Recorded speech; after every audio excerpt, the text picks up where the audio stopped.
Ladies and gentlemen, this is TVP World. You're watching another edition of Break the Fake, where we debunk fake news and combat false narratives. I'm your host, Benjamin Lee, and let's get rolling. In mid-April 2023, Chris Gallows, a resident of Krakow, decided that he did not trust what he was hearing about the war in Ukraine. So he decided to check for himself and see everything with his own eyes. Look, I get it. That impulse is totally normal, human even. We're all about a healthy dose of skepticism here. But instead of answers, Gallows ran straight into the reality of Russian occupation. A system missing the word tolerance from its vocabulary, and unfortunately a system that does not forgive curiosity. So after crossing the Polish-Ukrainian border, Gallows traveled towards Russian-occupied territories. The last footage to capture Gallows' car showed it near the Zaporizhzhia nuclear power plant, a place that has become a shorthand for how Russia understands safety. From there, he reached a Russian military checkpoint and disappeared. Human rights activists from Memorial said Gallows was detained and taken to Pre-Trial Detention Center No. 2 in Taranrog, a facility known for detaining and torturing Ukrainian prisoners of war. Witnesses later said Gallows was beaten regularly. The reasons why require little to no imagination. He did not know Russian, and he came from Poland, a country that supports Ukraine. So during a routine check, he was beaten so badly that his legs gave way. In mid-June 2023, Chris Gallows passed away. After his death, cellmates were forced to sign documents stating that no violence had taken place. The explanation was familiar. He fell on his own. The Russian Federation did not notify Poland of the death of its own citizen. The body was not returned.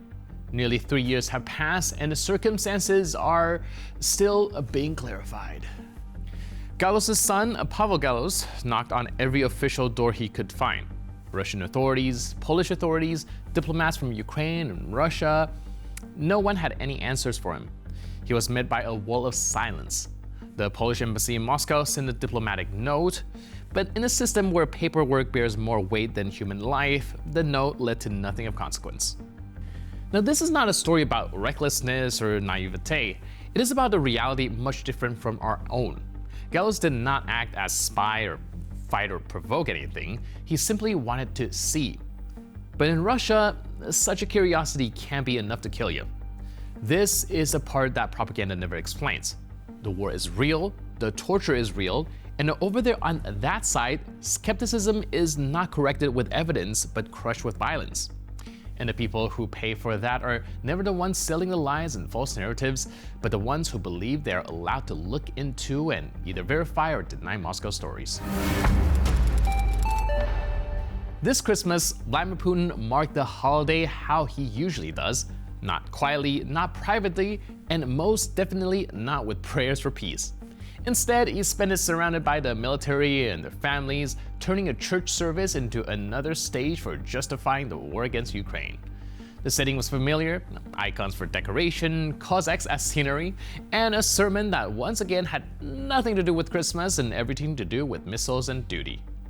So during this Christmas service, Putin declared that Russian soldiers were carrying out a holy mission to defend their homeland on behalf of God. The war against a neighboring country was framed not as a political decision made in the Kremlin, not as the result of imperial ambition, but as divine assignment. Translated from Kremlin church language into plain human terms, the message was simple. We did not choose a war, we were told to wage it from above. С Рождеством Христовым хочу прежде всего обратиться к самой юной аудитории сегодняшнего богослужения. Хочу сказать, что вы по праву можете гордиться вашими отцами, вашими мамами. Как всегда в нашей стране, в России, гордились нашими воинами. Сегодня мы отмечаем замечательный светлый праздник Рождества Христова. И очень часто называем Господа Спасителем, потому что Он пришел как-то на землю для того, чтобы спасти всех людей. Вот и воины России, они всегда как бы по поручению Господа исполняют эту самую миссию защиты Отечества и ее людей, спасения Родины и ее людей. И во все времена в России так и относились относились к воинам своим, как к тем людям, которые как бы по поручению Господа исполняют эту святую миссию. The fusion of religion, state ideology, and army is nothing new for Russia. But this time, the cynicism reached an all-time high. Putin and his cronies hijacked and repurposed the holiday into yet another tool of military propaganda. Instead of peace and goodwill, the message was closer to go ahead and blow them up. God will understand. This fits the Kremlin's long-running gimmick of portraying the aggression against Ukraine as a holy war. When political arguments run out, icons appear. When sanctions tighten, priests are brought forward. And when it becomes impossible to explain why tens of thousands are dying, responsibility is outsourced to the Almighty. It is a convenient strategy. There's no higher court to appeal to. So in most countries, Christmas remains a private holiday. In Putin's case, it was used as yet another public signal. The message was clear. The war will continue, it will not be debated, and it will be wrapped in religious rhetoric and zealotry to discourage compromising questions. This has nothing to do with belief, it is a method of discipline.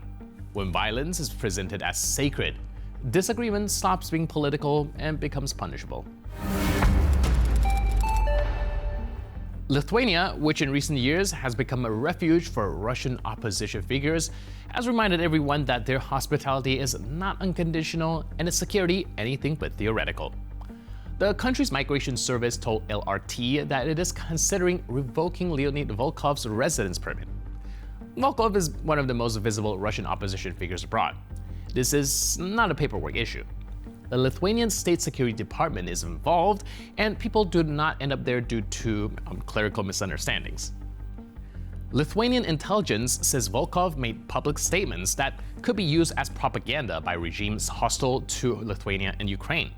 One example was his reaction to reports about the alleged death of Denis Capuchin, a case that later turned out to be staged, with Russia losing $500,000 by paying a bounty to fake assassins. Volkov also publicly mocked the head of Ukrainian military intelligence, Kirill Budanov, calling him a village political strategist. Now, for a country bordering Russia and Belarus and treating information warfare as a security issue, this doesn't read as private opinion, but rather as material for Kremlin media to immediately weaponize. Formally, Volkov is a well-known figure, a colleague of Alexei Navalny, former head of the Anti-Corruption Foundation, and someone long associated with opposition activity. But in recent years, his image has been sullied. In 2023, Volkov stepped down from his post after a scandal involving appeals to European authorities to lift sanctions against Russian oligarch Mikhail Friedman. The explanations he gave were detailed. The conclusion, simple. Fighting the regime, it turns out, could coexist with defending the interests of the rich and powerful within Russia. Under Lithuanian law, a temporary residence permit can be revoked if a foreigner poses a threat to national security. In this case, it's not about espionage or sabotage, it's about the fact that words carry consequences, especially in a region where propaganda is used constantly as a method of destabilization. Now, no one is accusing Volkov of loyalty to Putin. The problem is different. That's not the problem. The problem is that he used language and framework that the Kremlin is then all too happy to recycle. In times of war, that kind of rhetoric isn't merely careless, it's a liability to the security of an entire region of nations. Europe is slowly learning to tell the difference between opposition and position as opposition as habit. Declaring yourself the Kremlin's enemy is no longer enough if your public statements undermine allies, discredit Europe, or slot neatly into Russian propaganda. The label victim of the regime is not a permanent shield. And when someone treats political exile as a license for personal feuds and rhetorical games, Lithuania is simply enforcing a basic rule. Hospitality is not immunity, it is not a lifetime permit to say whatever you want without consequences. And with that, we conclude this edition of Break the Fake. But for more news, update, and commentary, please stay tuned to TVP World.